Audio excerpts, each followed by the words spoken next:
पंतप्रधान नरेंद्र मोदी जन्माने ओबीसी नाहीत, तर त्यांची जात त्यांनी स्वतः मुख्यमंत्री झाल्यावर ओबीसींच्या यादीत टाकली असा आरोप काँग्रेस पक्षाचे नेते राहुल गांधी यांनी केला होता। त्यावर राष्ट्रीय ओबीसी आयोग आक्रमक झालेला। आपल्यासोबत आयोगाचे अध्यक्ष हंसराज अहिर आहेत।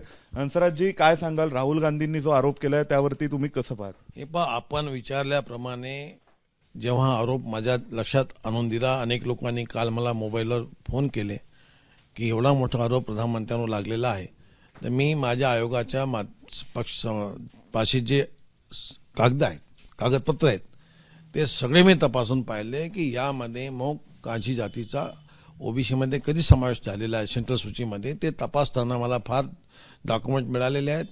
त्यामध्ये सिद्ध झालेलं आहे की 1994 सालीच राज्य म्हणजे गुजरात राज्याने या जातीला ओबीसीमध्ये घेतलेलं आहे। नंतर याच राज्य सरकारने 1997 मध्ये आमच्या NCBCकडे तत्कालीन अध्यक्षांकडे ओबीसी जातीला कांची जातीला ओबीसीमध्ये घेण्याकरता शिफारस केली केंद्रामध्ये। इथून आयोग गेला, त्या ठिकाणी त्यांनी सुनावणी घेतली आणि सुनावणी घेतल्यानंतर आयोगाने ऑक्टोबर 97 मध्ये आपल्या या कांची जातीला ओबीसीमध्ये घेण्याकरता प्रस्ताव केंद्र सरकारला पाठवला।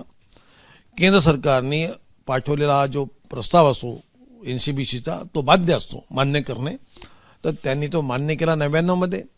ही सारी प्रक्रिया मी पाहिलेली आहे। यामध्ये हे 99चं डॉक्युमेंट आहेत, हे 97 मध्ये शिफारस केली आयोगाने आणि त्याच्यानंतर 94 मध्ये ही जाती ओबीसीमध्ये होती गुजरातमध्ये। हे सगळे कागदपत्र मला मिळालेले आहेत, शोधले।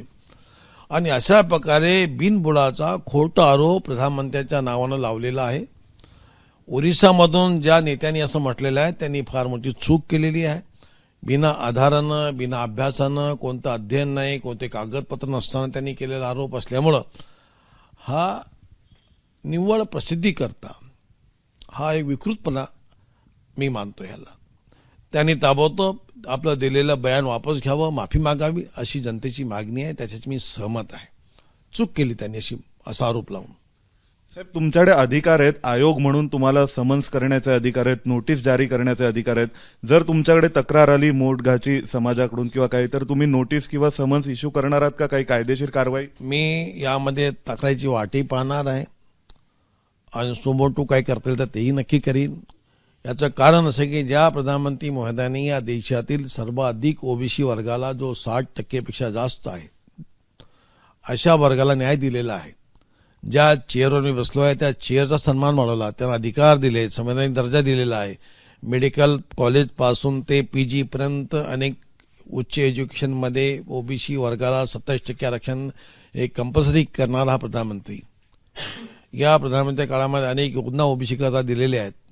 असे असताना त्यांच्यावरचे आरोप हे फार खोटे आहेत आणि ज्यामुळं आम्ही या ठिकाणी बसून आहोत, या अधिकारासकट, सन्मानासकट अशा नेत्यावर, अशा प्रधानमंत्र्यावर जर कोणी आरोप लावला तर मी पाहतो की यांच्यावर काही नोटीस बजावता येते का, कायदेशीर ते असेल तर मी नक्की बजावीन त्यांच्यावर। संपूर्ण समाजाचा अपमान आहे असं तुम्हाला वाटतंय? तुम्ही सुद्धा त्याचं ओबीसी लोकांना न्याय देणारा प्रधानमंत्री या देशात पहिला कोणी असेल तर नरेंद्र मोदीजी आहेत। म्हणून समाजाला हे कळलेलं आहे की इतक्या मोठ्या ओबीसीच्या न्याय देणाऱ्या प्रधानमंत्र्यावर लागलेले आरोप हा जनतेमधला रोष पाहताना आज जनतेकडून ही मागणी आहे की त्यांनी केलेली चूक त्यांना आम्ही कधी माफ करणार नाही। हे समोरच्या काळामध्ये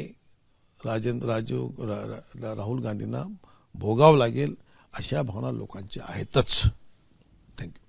व्हिडिओ जर्नलिस्ट भूपेंद्र रावतसह सोमेश कोलगे, ABP माझा, नवी दिल्ली। ABP माझा, उघडा डोळे बघा नीट।